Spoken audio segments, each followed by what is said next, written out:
নমস্কার বন্ধুরা, simple living Nirupa ব্লগে সকলকেই স্বাগত। আজ মঙ্গলবার, এখন বাজে সকাল 8টা। আজকের জলখাবারের জন্য চিকেন স্টু আর রুটি করে নেব। তাহলে চলুন চিকেন স্টুটা তৈরি করে নিয়েছি 250 গ্রাম, যেটা আমি ধুয়ে পরিষ্কার করে নিয়েছি গাজর, যেটাকে আমি লম্বা লম্বা করে মোটা করে কেটেছি, নিয়েছি বিনস, সেটাও লম্বা করে কেটেছি, নিয়েছি পেঁপে 4 টুকরো লম্বা করে, আলু সেটাও বড় বড় টুকরো, ও ক্যাপসিকামকেও লম্বা করে কেটে নিয়েছি। এখানে নিয়েছি ছাঁচি পেঁয়াজ 4টি ও টমেটো, আপনারা চাইলে বেবি টমেটোও ব্যবহার করতে পারেন। আর নিয়েছি একটা পেঁয়াজ কুচি, একটা কাঁচা লঙ্কা, দারচিনি, লবঙ্গ, এলাচ, এগুলো 2টো করে। আর নিয়েছি রসুন কুচি, সেটা লম্বা করে কেটে নিয়েছি। আর নিয়েছি আদা কুচি, সেটাকেও লম্বা করে কেটে নিয়েছি আমুলের বাটার, আর নিয়েছি 1 চামচ গোলমরিচ। রুটি তো আগেই তৈরি করা হয়ে গেছে, এবার চিকেন স্টুটা করে নেব। আর এই চিকেন স্টুটা করে 9টার মধ্যে খেতে দিয়ে দিতে হবে। আমাদের তো আবার 9টা থেকে 9:30টার মধ্যেই জলখাবারটা সকলেই খায়। এই যে প্রথমেই কড়াটাতে দিয়ে দিয়েছি একটু বাটারটা একটু গলে গেলে এর মধ্যে এবার ফোড়নটা দিয়ে দিচ্ছি। ফোড়ন থেকে সুন্দর একটা গন্ধ বেরোলে এবার এর মধ্যে সেই কুচিয়ে রাখা পেঁয়াজগুলোকে দিয়ে দেব। এগুলো দিয়েও মিনিট 2 একটু নাড়াচাড়া করে নেব। এতে করেই পেঁয়াজের রঙটা একটু যখন চেঞ্জ হয়ে যাবে, তখন এর মধ্যে এবার দিয়ে দেব সেই কেটে রাখা ওই যে আদা, রসুন আর কাঁচা লঙ্কা, এটা দিয়েও কয়েক সেকেন্ড একটু নাড়াচাড়া করে নেব। এর মধ্যে এবার দিয়ে দেব মাংসের টুকরো। এখানে 250 গ্রাম আমি মুরগির মাংস নিয়েছি। দেখুন, এটাকেও মিনিট 2-3 একটু নাড়াচাড়া করে নেব। আর মাংসের যখনই রঙটা পরিবর্তন হয়ে যাবে, তখনই এর মধ্যে দিয়ে দেব এই যে কেটে রেখেছিলাম সব আনাজগুলো, সেইগুলো দিতে থাকবো। আর এই মাংসটা একটু রং হতে মিনিট 2-3 একটু সময় লেগেছে। এবার আনাজগুলো দিয়ে দিচ্ছি। আর আজকে সারা দিনটা শুধু রান্না করেই কেটে যাবে, কারণ আজকে খুব তাড়াতাড়ি রান্নাটা করে নেব। আর আজকে অনেক কিছু রান্নার আছে।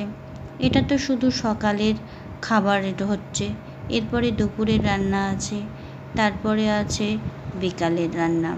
আর তার মাঝে আমি একটা জিনিস করব, সেটা আমি আজকে নিয়ে যাব সায়নের কাছে। আজকে আমি সায়নকে দেখতে যাব।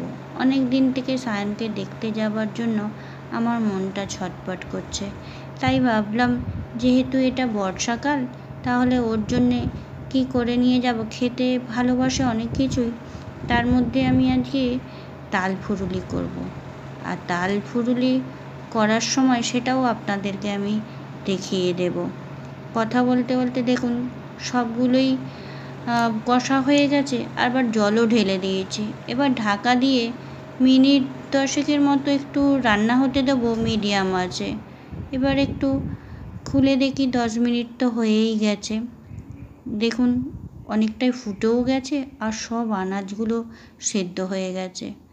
এর মধ্যে হালকা একটু হলুদ দিলে হতো, তবে আমি এখনো পর্যন্ত তো দিইনি। তবে এই যে গাজরের আছে না, এতে আর টমেটো আছে, তাতে করে রঙটা অনেকটাই হলুদ মতো হয়ে যাবে।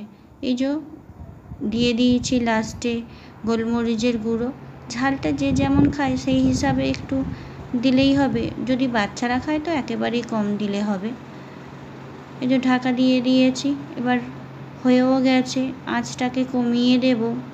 দেখুন বসিয়ে রাখবো, তারপরে রঙটা অনেকটাই কিন্তু পরিবর্তন হয়ে যাবে। এই যে চিকেন স্টু হয়ে গেছে, রায়বাবুকে খেতে দিয়ে আসি। চলুন, খাওয়া দাওয়া তো হয়ে গেছে।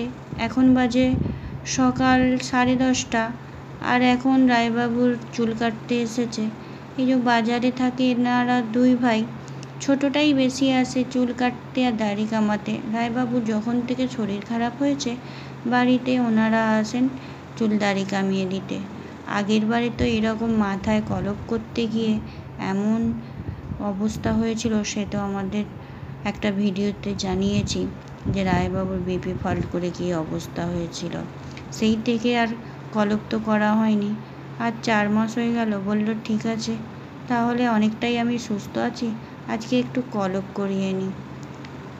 এদিকে কলপ করছে আর আমি রান্না চাপিয়েছিলাম, আর এসে দেখি ওভেনের আগুন নেই, কারণ গ্যাস শেষ হয়ে গেছে। এই যে গ্যাসটা সরিয়ে দিয়েছি, আর একটা নতুন গ্যাস লাগাই। যদিও আমি এখনও পর্যন্ত কোনোদিনও গ্যাস লাগাইনি, আজকে চেষ্টা করি। এই তো গ্যাসটা লাগিয়েও নিয়েছি, আর এই দেখুন রান্নাও আবার আরম্ভ হয়ে গেছে। রান্না হোক, আমি আবারও রায়বাবুকে দেখে আসি কী করছে। ও বাবা, দাড়ি কামানোও তো দেখছি হয়ে গেছে, আবার চুলের কলপও হয়ে গেছে। এর মধ্যেই যে বলেছিলাম তালপুরুলি করব, এই দেখুন কি বড় বড় কালো কালো তাল। এর মধ্যে থেকে রায়বাবু বলছে একটা তুমি তাল এঁকে দিয়ে দিও। আমিও তাল একটা বের করে রেখে দিলাম, যে নিয়ে যাবে। দাড়ি কামানো আর চুলে কালার হয়ে যাক, তারপরে নিয়ে যাবে কোনো। বললো ঠিক আছে বৌদি, তুমি এক সাইডে রেখে দাও, আমি নিয়ে চলে যাবো কোনো। আমিও ডাল এক ধারে রেখে দিয়ে আবারও আমি রান্নাঘরে চলে যাচ্ছি। রান্নাটা সেরে নিই, আবারও রায়বাবু স্নান করবে, সেখানে যেতে হবে।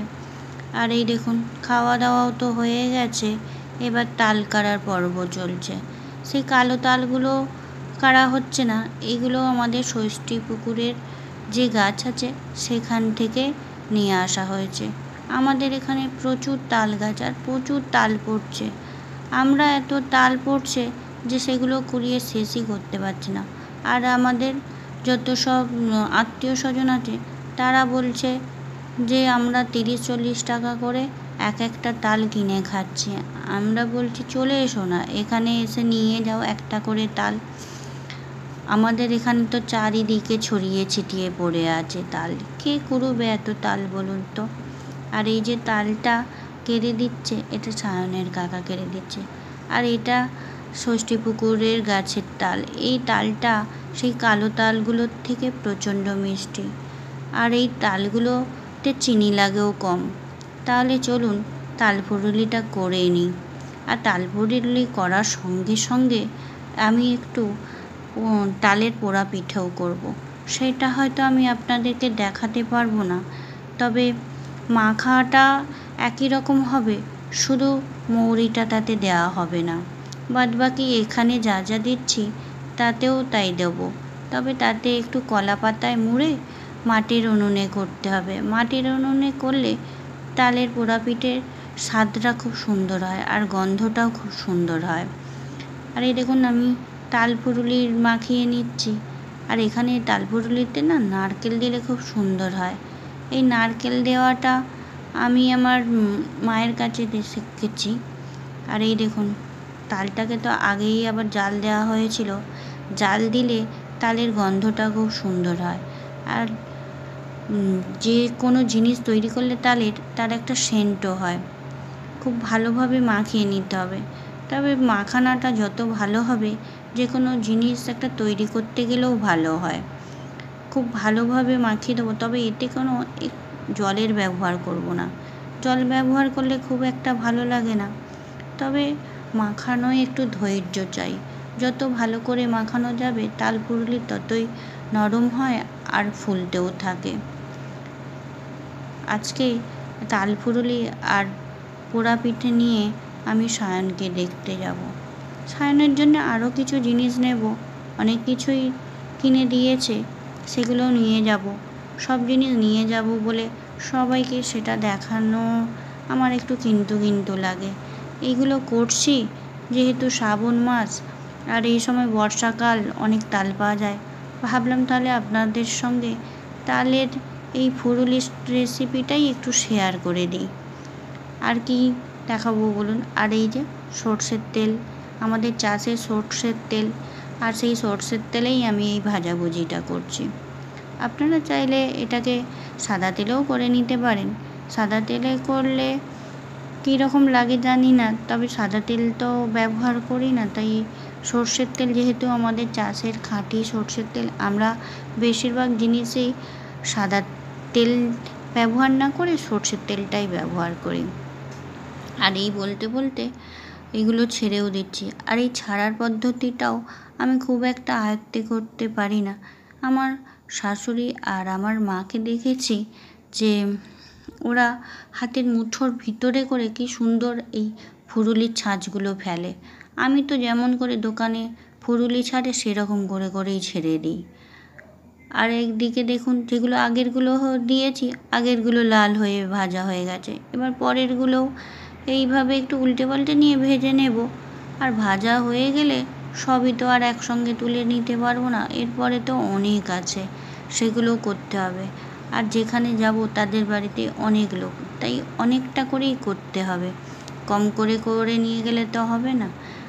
এইগুলো ভাজা হয়ে গেছে, পরেরগুলোও ভাজা হোক ততক্ষণ। তারপরে সব ঠান্ডা হলে গোছগাছ করা হবে। এই যে দেখতে পাচ্ছেন হয়ে গেছে। আর সায়নের কাছ থেকে আমি দেখা করে চলেও এসেছি। আর এই যে বাজারে কালী পুজো হয় যেখানে, সেখানে আজকে সন্ধ্যা আরতিও হচ্ছে। প্রতিদিনই সন্ধ্যা আরতি হয় আর আমি প্রতিদিনই প্রায় আসি। আজকে একটু দেরি হয়ে গেছে। আর এই যে ফল কুটছে, ফল কোটা হয়ে যাক, আর ঠাকুরমশাই তো সব জোগাড় করে বসে আছে। আর ইনি প্রতিদিনই ফল কাটেন আর অনেকেই আসে। তাহলে পুজো হোক, আমিও ব্লগটা শেষ করছি।